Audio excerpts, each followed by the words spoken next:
Excusez-moi. Cette vidéo, je devais la faire depuis 1 an. Mais comme vous l'avez remarqué, je suis en mode révélation. En ce moment. Je suis en mode vérité. Ça veut dire que les choses qui se disent, qui sont fausses, j'ai décidé que je dois donner ma version. Et pour celle-ci, cette histoire que je vais parler avec vous, c'est une maman qui m'a interpellé à Château-Rouge il y a 1 semaine. Cette maman m'a fait pleurer en plein Château-Rouge.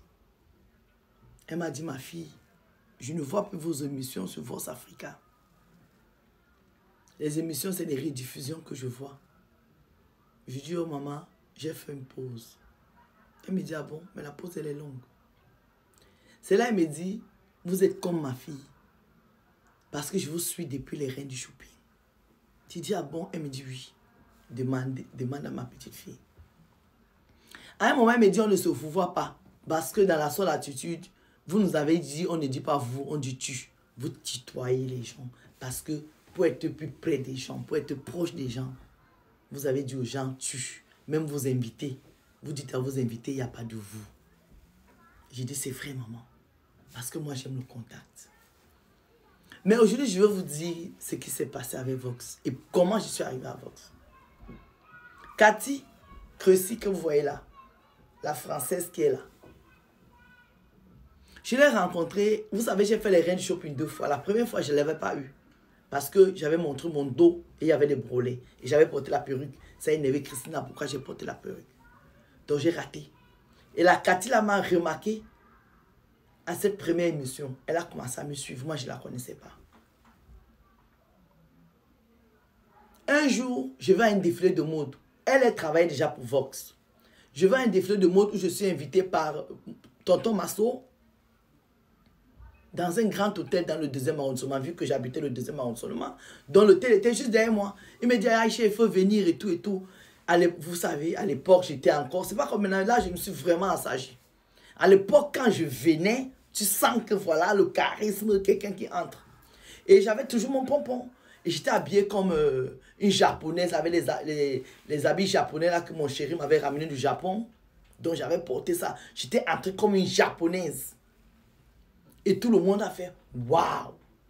Et il y avait Vincent Magdoum qui est mon frère aujourd'hui, quelqu'un pour qui j'ai beaucoup de respect, quelqu'un qu'à tout moment je peux appeler, quelqu'un qui prend de mes nouvelles. C'est vraiment un ami, Vincent Magdoum. Il me regarde, il me dit waouh, I love you. J'étais aimé dans les reines du shopping et tout ça, blablabla. Et Cathy, quand le défilé finit, vu qu'elle travaille pour Vox Africa, elle faisait des interviews. Elle fait l'interview à Vincent Magdoum. Elle m'appelle. Elle me dit, je veux te faire une interview. Je dis, interview pour que je parle de quoi? Elle me dit de parler du défilé de mode, des créateurs, de donner mes impressions. Donc, je fais mon speech, je parle et tout, les couleurs, blanc, blanc. Je parle bien des créateurs. Elle me dit, Cathy, Cressy que vous voyez là, elle me dit, moi, je ferai de toi une animatrice télé. Vincent à côté, Vincent est mort de rire. Vincent me dit, c'est vrai, c'est une fille bien, elle peut le faire. Je regarde Cathy comme ça, je dis, mais moi, je ne la connaissais pas, c'était la première fois que je la voyais. Je dis, vous parlez de quoi? C'est là, elle me dit qu'elle me suit depuis. Elle m'a vu dans les reines du shopping, elle a dit, waouh, quelle prestance. Donc, elle va faire de moi une animatrice télé. C'est entré ici, hein? C'est sorti là-bas. J'étais avec ma copine, je ne sais même plus avec quelle copine j'étais. On est parti, nous continuons notre vie, on allait à Paris. Bon, bref, on a continué notre vie. Mais voilà, les reines du shopping reviennent. Je refais les reines du shopping cette fois-ci. Je gagne les reines du shopping. Quand je gagne les reines du shopping, Cathy Cressy m'appelle. Aïcha Sol, est-ce qu'on peut se voir? Je dis oui. Elle me dit, on ne va pas se voir tout seul. Je vais te faire une proposition. Tu te rappelles que je t'avais promis de faire de toi une animatrice télé.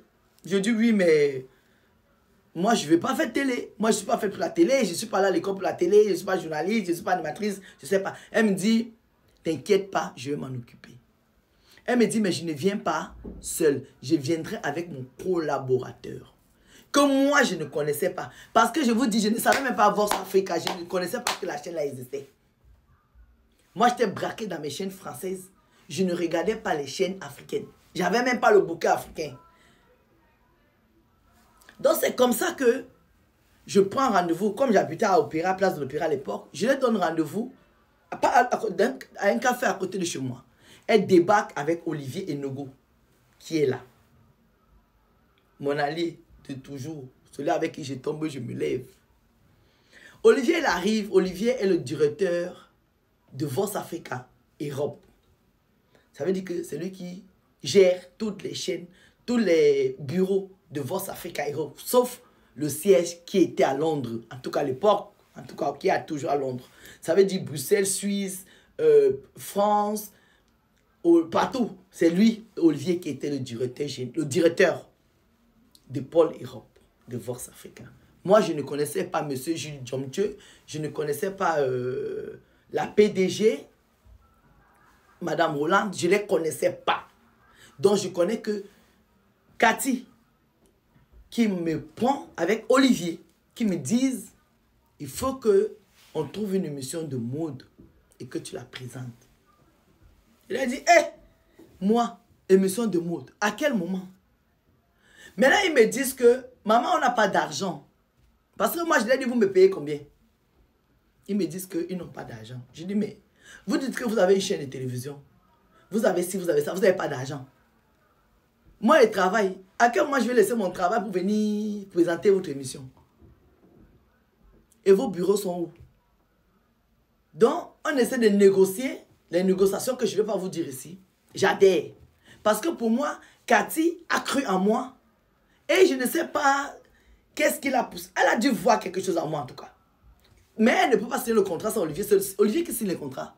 C'est comme ça qu'une semaine après, Olivier et moi, on se retrouve dans un restaurant, dans un autre cadre, pour signer le contrat entre O-Média, qui est sa société de production, et Vox Africa, et ma personne, Aïcha Sol. Donc, je signe le contrat, où tout est bien fait. J'amène le contrat à mon avocat, il lit, il m'explique bien. Et Cathy, à l'époque, les bureaux de Vox Africa que vous voyez là, ce n'était pas comme ça. Avant, il n'y avait pas de studio en tant que tel, il y avait un petit... Bref, c'était pas comme ça. C'est pour dire qu'on a galéré. Quand les gens viennent s'asseoir au plateau là-bas aujourd'hui, ils se la pètent, ils font comme ça. Nous, on a galéré avec cette chaîne-là. Cathy, c'est elle qui était la productrice de mon émission. Elle prenait sa petite caméra. On allait...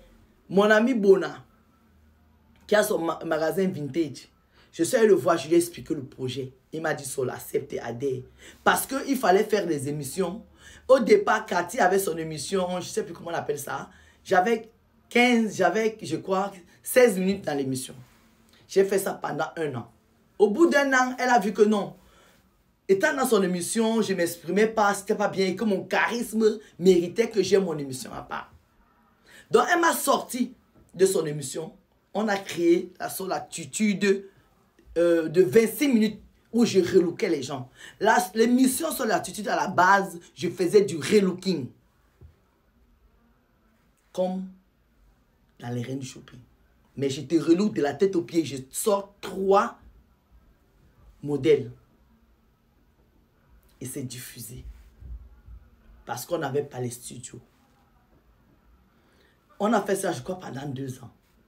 On relookait les gens. J'avais même commencé à relooker d'abord les filles qui ont fait les reines du shopping et moi. Après, j'ai commencé à faire les visites des dressings. Ça veut dire que les filles qui avaient des beaux dressings, je suis parti chez Lino Versace, je suis parti chez une autre Camerounaise. J'ai fait peut-être 4 dressings. Je pars dans ton dressing, je le décortique et tu me sors 3 belles tenues. C'est comme ça que la Solatitude, c'était l'ADN de la Solatitude, c'était du relooking. C'est comme ça que ça a commencé. Mon émission qui portait mon nom, Solatitude, qui est ma propriété privée. Donc, je reviens, partie 2.